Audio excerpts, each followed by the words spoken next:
25 তারিখ একসাথে মুক্তি পাচ্ছে দুটো বাংলা ছবি। একদিকে ইমোশন আর ড্রামা গোছের আরি, অন্যদিকে থ্রিলার দুর্গাপুর জংশন। এখন অডিয়েন্সের তো একটা মতামত আছে, কিন্তু এর বাইরে তোমরা কি কনফিউজড কোনটা ছেড়ে কোনটা দেখবে, বা এখানে কে কার থেকে এগিয়ে? চিল ভাই, আমি আছি তো, আমি তোমাদের কাজটা ইজি করে দিচ্ছি। এর বদলে শুধু সাবস্ক্রাইব করে দিও। এতটা হেল্প করছি যখন, তোমরা তো সাবস্ক্রাইব করতেই পারো, তাই না? সাবস্ক্রাইব।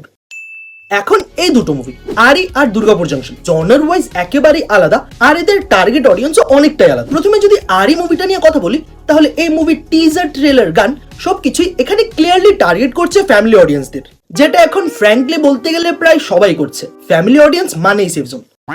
তবে এখানে আরির একটা স্ট্রং পয়েন্ট থাকবে, যেটা আমার মনে হচ্ছে সেটা হবে মৌসুমী ম্যামের চরিত্রটা আর ইয়াশদার সাথে ওনার কেমিস্ট্রি, যেটা ট্রেলারেও দারুণ ভাবে কাজ করছে। তার উপর এখনো মুভির 3টে গান রিলিজ হয়েছে, আর গানগুলো মোটামুটি ভালোই। আর যেহেতু মুভিটা হিউম্যান ইমোশন আর হিউম্যান রিলেশন নিয়ে কথা বলবে, তাই একটা বড় ডেমোগ্রাফিক মানে যেটা ফ্যামিলি অডিয়েন্স, তারা খুব সহজেই এই মুভিটার সাথে কানেক্ট করতে পারবে। তবে একটা জায়গায় এখন আমার একটু খটকা লাগছে, নুসরাতদির ক্যারেক্টারটা।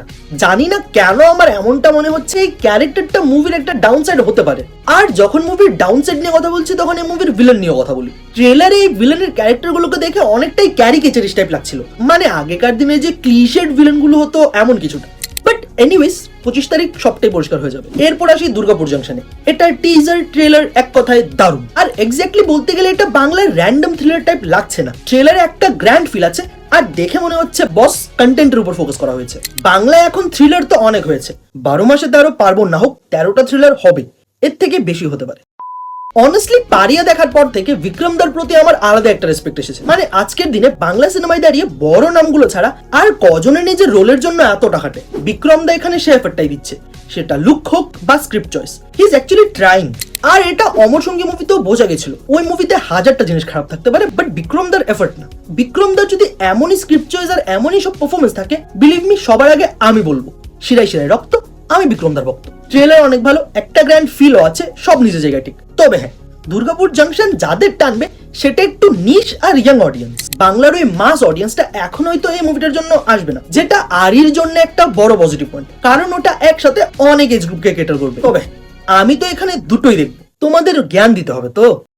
আর তোমাদেরও বলবো, যদি সম্ভব হয় তাহলে এখানে দুটোই দেখো, যদি না হয় তাহলে তোমাদের যেটা ইন্টারেস্টিং লেগেছে ওইটা দেখো, বাট দেখো প্লিজ, নয়তো কনভারসেশনটা করবো কিভাবে। আর সাথে নিচে কমেন্টে জানো তোমরা কোন মুভিটা এখানে আগে দেখছো। ভিডিওটা ভালো লাগে লাইক করো, যদি বেশি ভালো লাগে তাহলে শেয়ার করো। পপ কালচার নিয়ে আরো মজার ভিডিওস এখানে আছে, so check those out too. দেখা হচ্ছে next time. Till then keep watching, keep commenting and keep supporting. আর বলে বলে শেষ হয়ে যাচ্ছি, প্লিজ আমার 500 সাবস্ক্রাইবার্স প্লিজ তাড়াতাড়ি কমপ্লিট করে দাও। সাবস্ক্রাইব।